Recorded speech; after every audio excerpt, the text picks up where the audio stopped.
Hello friends, Those Back Pages here. I'd like to thank each and every one of you for tuning in for tonight's episode. Harold and I would like to invite a special guest for tonight's episode, Mike Moynihan, known as the Baseball Collector. Yo, yo, yo, and hello! Thanks, Mike. Settle down. Before we start tonight's episode, I'm going to give a quick shout out to a fellow new YouTuber who I think you guys should check out. Stove Sports, I think is how he pronounces it. His name is Mark.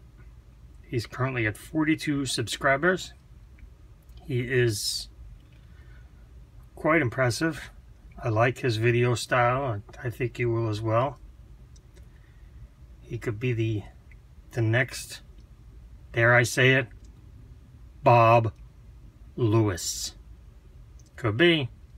So go ahead and give him a check out there. Give him a sub. Check out his stuff. Alright, on to tonight's episode. Tonight's episode is themed thanks to Dave Blue Jacket 66 and Mike Baseball Collector. I got in the 53 black and white set that Dave and his dad made back in '79. It's fantastic. Been gone over a few times, so there's really no need to go over it tonight. But other than that, I got a couple of vintage cards in I'm going to show and talk about a little bit. So here we go. First up, from 1968, Topps Football, is Broadway Joe. The centering on this card is amazing. The condition, not so much, but that's okay.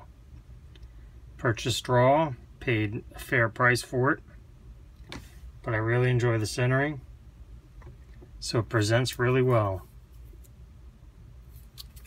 So that's from the 68 Topps, and I'm 99% sure this picture was taken at Shea Stadium. There's the infield dirt. Jets used to play at Shea Stadium, so did the Mets. Really miss Shea Stadium. 68 Topps, Joe Namath. Next up, from 1972 Topps Football, Joe Namath. This card features some slight tilt. I believe it's tough. It's some slight tilt, but I paid a decent price for it. It's got some creases in it, but it presents very well. It's got a little stain there. Joe might have had a good night. So there's the back. There you can see a crease right there. I don't know if it'll show up. Anyhow, again, when you get these raw cards for less than 10 bucks, I mean, what do you really expect? It's 10 bucks. Proud to own that. Add that to the collection. Next up, from 1972 Topps NHL, is this Bobby Orr. Some say he's the greatest hockey player of all time. He's definitely in the discussion. He changed the position, made it all right for defensemen to start scoring goals, and he scored a lot of goals. Take a look at those stats. Remember, he's a defenseman.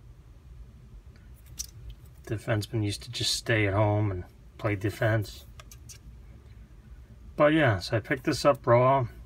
Ran me about $5. Centering is really good.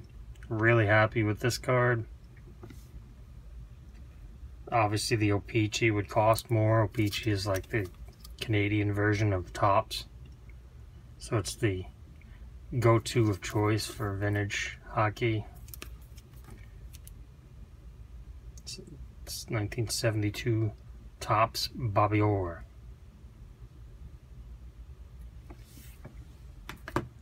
Lastly tonight, from the 1970 Topps NBA release, is this Wilt Chamberlain. I won this via auction last week. for the price of a blaster. So I'm very proud to own that. It's my first, oh, and this was my first Bobby Orr card I ever owned. Never owned a Bobby Orr card before, and this is the first Wilt Chamberlain card that I've owned. I'm not counting Prism or any of that, you know, Upper Deck or any of those. I mean, from the Playing Days card. So I'm very proud to add this to the collection, and these actually look a lot better in person than they do online. I mean, that sounds a little crazy, but you know, there you can check out Wilt's stats. Not horrible for a basketball player. Arguably the best of all time. You know, in 61-62 season, he averaged 50.4 points a game. That's not horrible. So there's Wilt Chamberlain.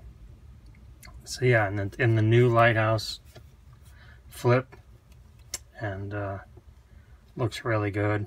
And I don't know if I'd pick these up raw, to be honest with you. They're gonna be pain in the butt to store. I mean, they're tall boys. I mean, there you go. You can see the size difference, you know, the height and size difference when they're lined up. They're the same width, but they're, you know, that much taller.